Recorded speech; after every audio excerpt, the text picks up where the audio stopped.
करेंगे, उससे प्रोटीन जो डिजायरेबल प्रोटीन बनता है उसकी बात हम आज करेंगे। Okay, so what are the bioreactors and why they are used.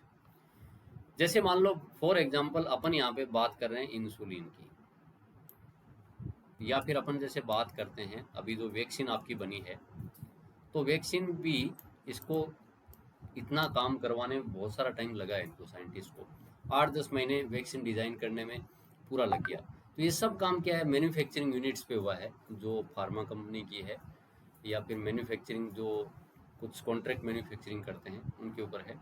तो ये सब काम बड़े बड़े वेसल्स होते हैं, बड़े बड़े टैंक्स होते हैं, उनमें बायोलॉजिकल रिएक्शन अगर हो रही है to produce anything, they these then these vessels will be known as bioreactors.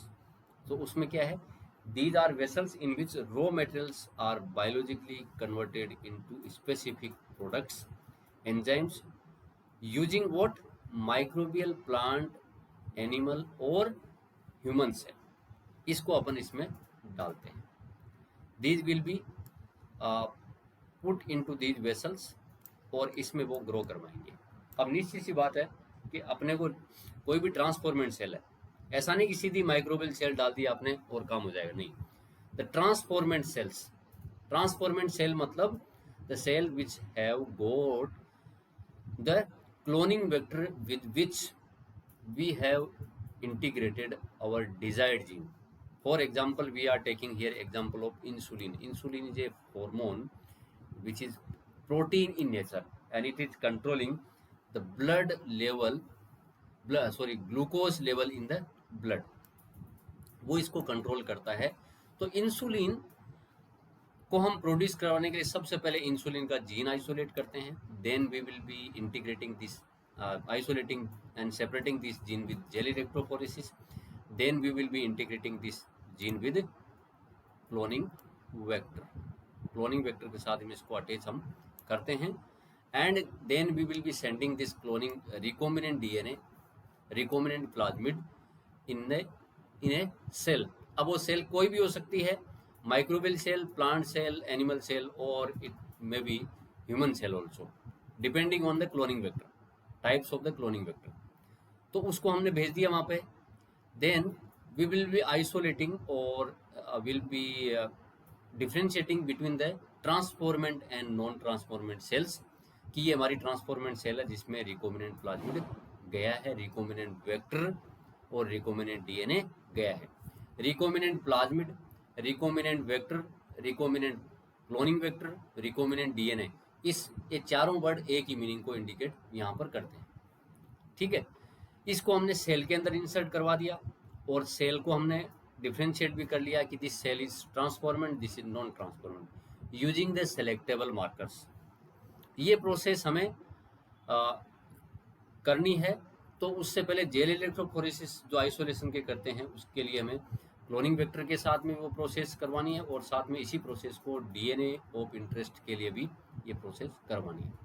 अब these cells which are transformant in nature, इनको हमें ग्रो करवाना है। जैसे मान लो हमने ट्रांसफॉर्मेंट सेल, हमारे पास में 10 सेल आई, हमारे पास में we are having 10 cells, we are having 10 transformant cells which are having this cloning vector.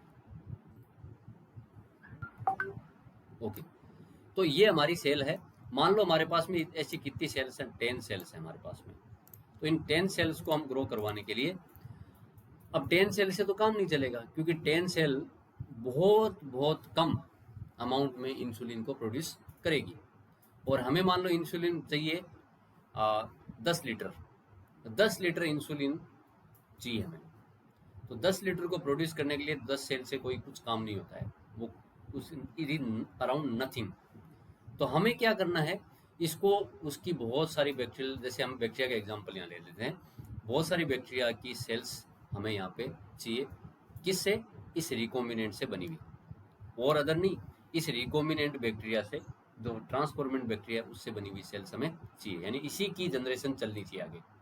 10 लिए तो 10 से 20 बनेगा, 20 से 40, इस तरह से इनकी संख्या बढ़ती जाएगी। बट इसको अपन प्लेट पे ग्रो नहीं करवा सकते क्योंकि हमें कमर्शियल लेवल पे इस इंसुलिन का प्रोडक्शन करना है।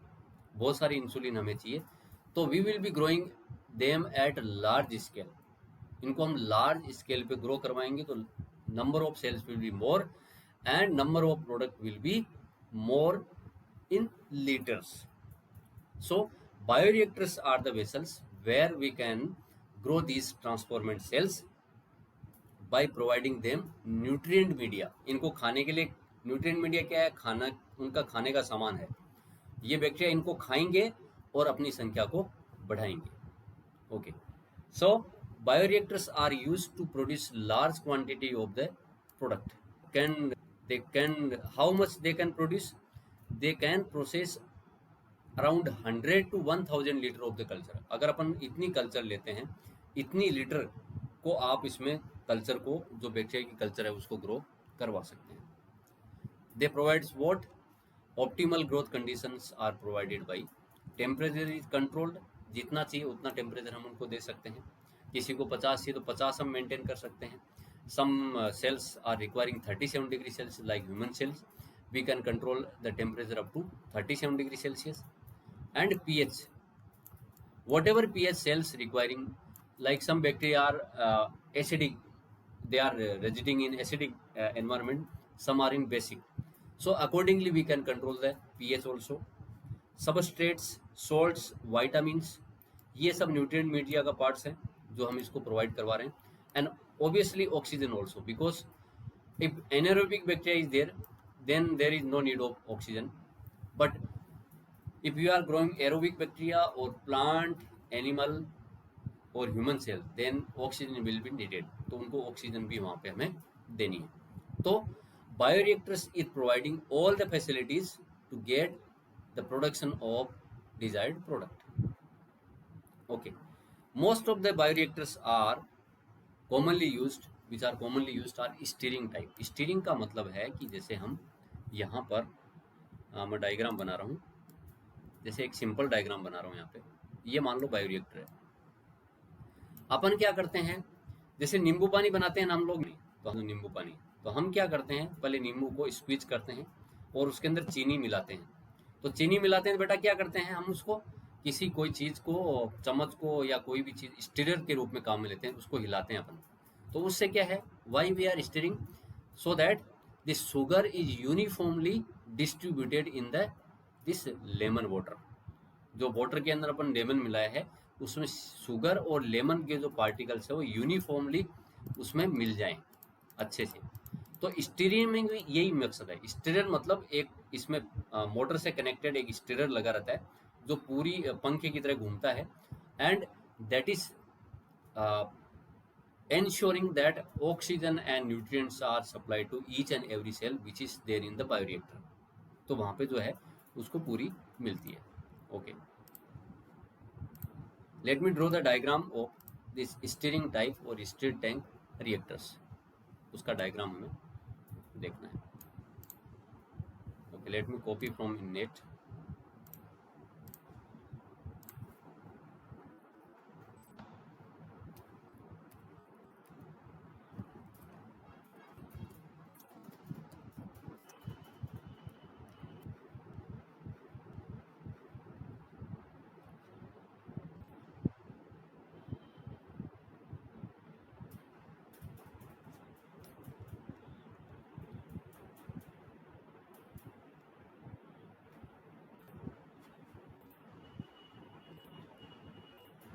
Okay,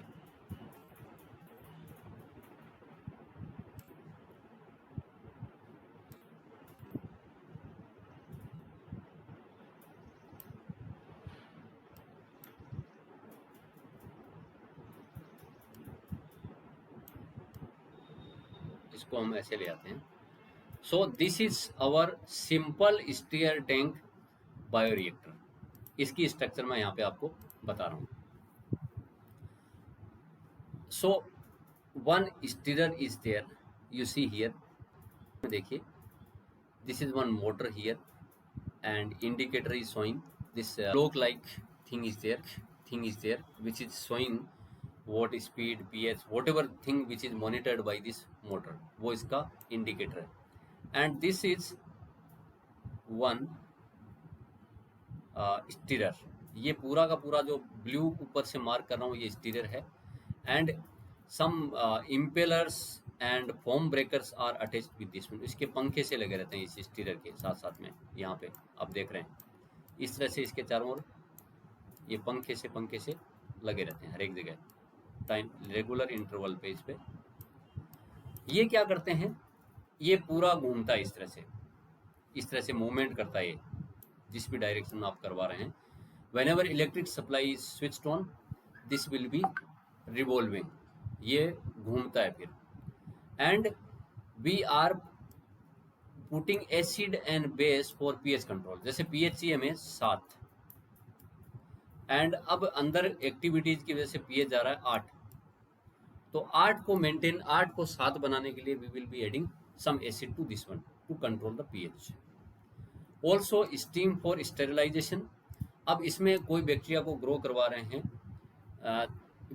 suppose we are growing E coli bacteria here only, then some contamination may be there from other bacteria और फंगस, तो उससे बचाने के लिए हम regularly we will be providing the steam so that unwanted growth is not there.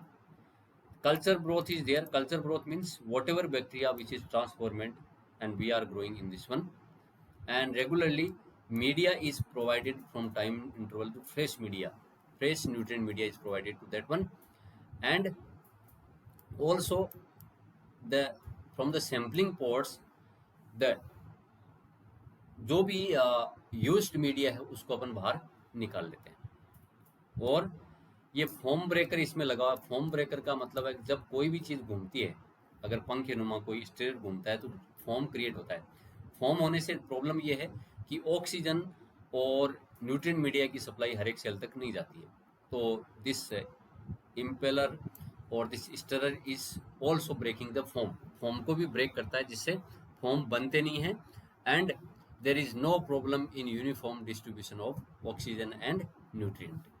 तो ये हमारा एक सिंपल स्टील टैंक बायोरिएक्टर है।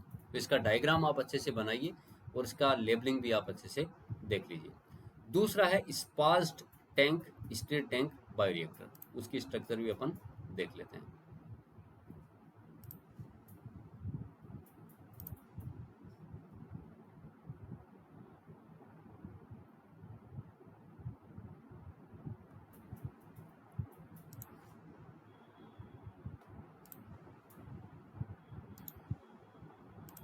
ओके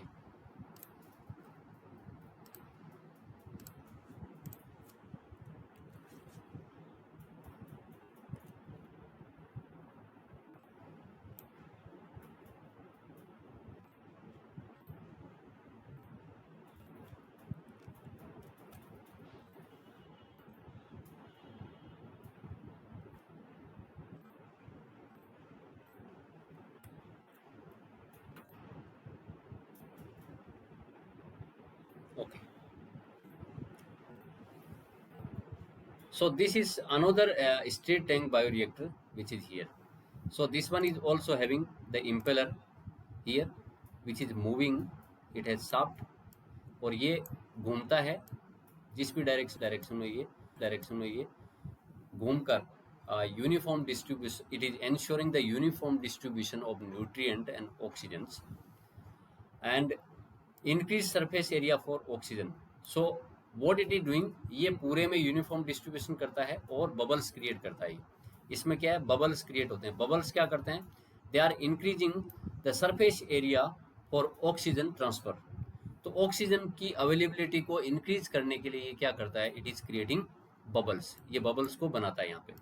तो बबल्स एक तो जैसे मान लो इस तरह की सरफेस है एंड बबल, तो which one is having more surface area, bubbles जो है यहाँ पे वो ज़्यादा सरफेस एरिया इसमें बढ़ जाएगा यहाँ पे, इसकी बजाय कोई भी जैसे एक लीनियर थिंग है। एंड गैस एंट्रेनमेंट, गैस की प्रॉपर सप्लाई यहाँ पे की जाती है। तो कहने का मतलब it is having some more features apart from this simple steer tank. Simple से थोड़ा सा है, बाकी rest of the things and rest of the structure is similar to this simple steer tank, but spark tank में थोड़ा सा different ये है, it is this bubbles are produced by this one, that's why the in area for oxygen is oxygen distribution is increased. Okay, let us see the theory. It is usually cylindrical or with a curved base. cylindrical है या इनका base जो है curve होता है, जैसे पहले वाले में आप देख रहे हैं कि इसका बेस जो है थोड़ा सा कर्व लिया हुआ है यहाँ पर, ये वाले में, और ये सिंपल बेस भी इसका हो सकता है. The stirrer facilitates even mixing and oxygen availability. वो प्रॉपर ये मिक्सिंग करता है ये स्टीरियर, और ऑक्सीजन की अवेलेबिलिटी को इंश्योर करता है. Alternatively air can be bubbled through the reactor. Second thing we have discussed in this one is passed stirred tank by जो बबल एयर जो बबल के रूप में दी जाती है और ये इसको इंश्योर करता है, ये इसका स्टीरियर जो है इस पास टैंक में, कि वो प्रॉपर ऑक्सीजन उनको मिले और बबल्स जो है जो सरफेस एरिया को इंक्रीज भी कर पाए. So what are the parts which are in this one bioreactor? One agitator system. Agitator का मतलब ये है कि जो इसका स्टीरियर है, एजिटेटर का मतलब यहाँ पे है स्टीरियर से, यानी स्टीरियर क्या करता है, इसको पूरा घुमाता है. इसके अलावा ऑक्सीजन डिलीवरी सिस्टम है जो ऑक्सीजन की सप्लाई इसमें देता है. फोम कंट्रोल सिस्टम, आपने देखा था इसके अंदर कि फोम भी कंट्रोल इसमें हो रही है. यहाँ पे देखो वो डायग्राम दोबारा से मैं कॉपी करता हूँ उसमें से.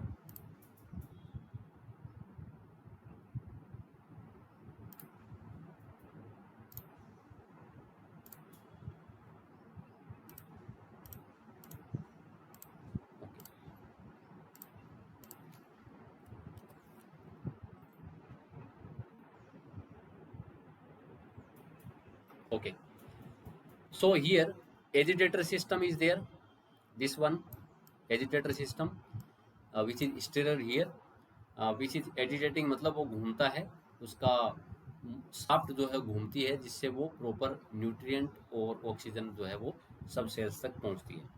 Oxygen delivery system is there.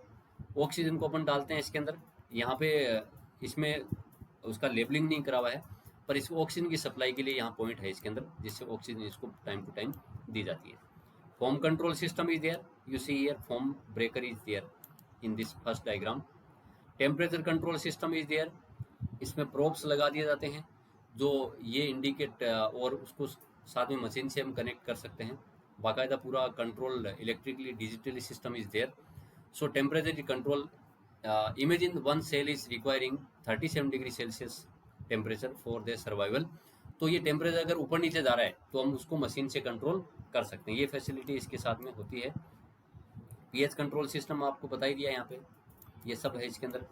Sampling ports, नीचे इसके सैम्पलिंग पोर्ट्स होते हैं जिससे अपन पूरा यूज्ड मीडिया या कल्चर जो है उसमें से निकाल सकते हैं, so that these bacteria can be used for downstream processing of the product. तो सैम्पलिंग पोर्ट्स भी इसके अंदर नीचे की ओर रहते हैं, जहाँ से हम यूज्ड मीडिया को और कल्चर को बाहर निकाल सकते हैं. So what is the basic difference between these two bioreactors? ये वाला इसका बेस जो है थोड़ा सा कर्व लिया होता है और इसका एकदम फ्लैट है. और थोड़ा डिफरेंस इसमें, oxygen is supplied in the bubble form. ठीक है, इतना डिफरेंस है. Otherwise most of the things are same in these bioreactors. जैसे एजिटेटर सिस्टम है, oxygen delivery system, foam control system, temperature control system, pH control system and sampling ports, ये सब इस हर एक दोनों बायोरिएक्टर्स में होते हैं.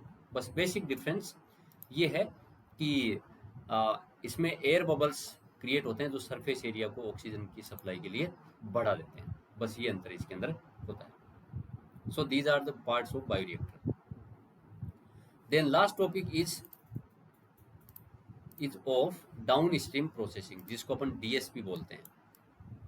डीएसपी मतलब डिप्टी सुपरिटेंडेंट ऑफ पुलिस नहीं है, यहाँ पे इसका मीनिंग अलग है. It's purification process of the product. It's a series of process such as separation and purification of product after biosynthetic stage. अब हमारे पास में जो बैक्टीरिया ने प्रोटीन प्रोड्यूस करके हमको दिया है वो कल्चर मीडिया में पड़ा हुआ है.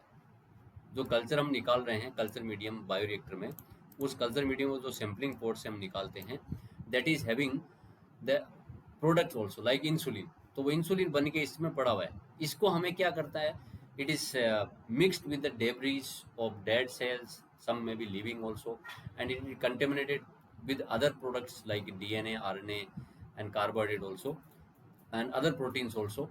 So we need to purify it. हमें क्या है, इंसुलिन चाहिए, उसको हम प्यूरिफाई करते हैं. तो the purification process, separation and purification process here is known as DSP, downstream processing.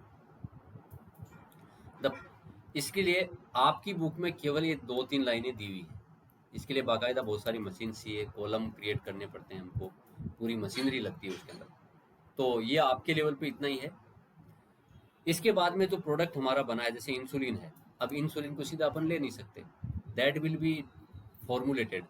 अब जैसे आप मार्केट से दवाई खरीदते हैं तो आपने देखा होगा कि जो स्ट्रिप होती है उसके ऊपर कंपोजिशन लिखा रहता है. एक जगह कंपोजिशन लिखा रहता है, उसमें लिखा रहता है, जैसे मान लो इंसुलिन है, इंसुलिन तो इंजेक्टेबल फॉर्म में आती है, तो वहाँ लिखा है इंसुलिन 0.5 ml, फिर लिखा रहेगा एक्सिपिएंट, उसमें लिखा रहेगा जैसे कोई भी केमिकल का नाम होगा. तो वो क्या करते हैं, हम उसको प्रिजर्वेटिव के साथ में मिलाते हैं और कुछ ऐसे अदर केमिकल के साथ में मिलाते हैं जिससे इसकी स्टेबिलिटी मेंटेन रहे. Preservative and some other chemicals which maintain the stability of this insulin, तो वो दवाई के साथ में हम मिलाते हैं. तो आप नेक्स्ट टाइम कभी भी मार्केट से दवाई लेने जाएं या आपके पास कोई स्ट्रिप पड़ी हो, उसमें देखिएगा आप लोग, वहाँ पे लिखा रहता है कंपोजिशन में कि ये USP, ठीक है ना. और इसके अलावा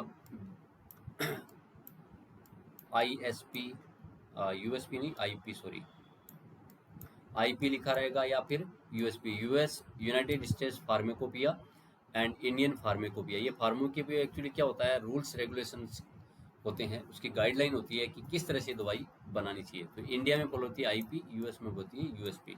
ये लिखा रहेगा.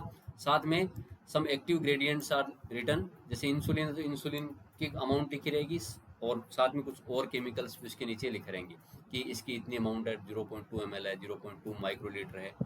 ये these chemicals are mixed with this insulin to maintain its stability and it remains active for the shelf life. उसकी जितनी सेल्फ लाइफ होती है उसके टाइम तक वो जिंदा रहता है. जैसे कोई दवाई है, आप देखते हैं 3 साल तक की उसमें एक्सपायरी लिखी रहती है, तो 3 साल तक वो काम करती है, उसके बाद में वो अपना इफेक्ट नहीं दिखाती है. इसलिए एक्सपायर्ड जो मेडिसिन है वो कभी लेनी नहीं चाहिए. तो कहने का मेरा मतलब यहाँ पे है, इतनी सारी बात बताने का, कि इन प्रोडक्ट्स को फॉर्मुलेट करते हैं, अदर केमिकल के साथ मिलाते हैं, and we can give it shape of this tablet में रख सकते हैं, कैप्सूल हो सकता है, इंजेक्शन हो सकता है, और सिरप फॉर्म में हो सकता है. तो 4 फॉर्म्स होती है मेडिसिन को बनाने की. तो ये फॉर्म में बनाने के बाद में ये साथ में इनको फॉर्मुलेशन करके हम साथ में क्लिनिकल ट्रायल्स भी उसकी हमें करानी है. सबसे पहले अपन माइस पे करवाते हैं, मंकी पे करवाते हैं, फिर ह्यूमन बीइंग पे करवाते हैं. जैसे आपने देखा होगा कि हमारी कोरोना की वैक्सीन आई थी, तो उसकी भी पहले क्लिनिकल ट्रायल्स में थोड़े कम हुए, आदमी पे नहीं किया गया था, ये इमरजेंसी अप्रूवल इनको दिया गया था, तो आदमी इसके करवाए बिना दिया गया. बाकी अदर मेडिसिन जो बनती है पहले टेस्टिंग इसके लेब्स में चूहों पर होती है या मंकी पे होती है, फिर उसके बाद में वो ह्यूमन बीइंग पे ट्रायल होता है.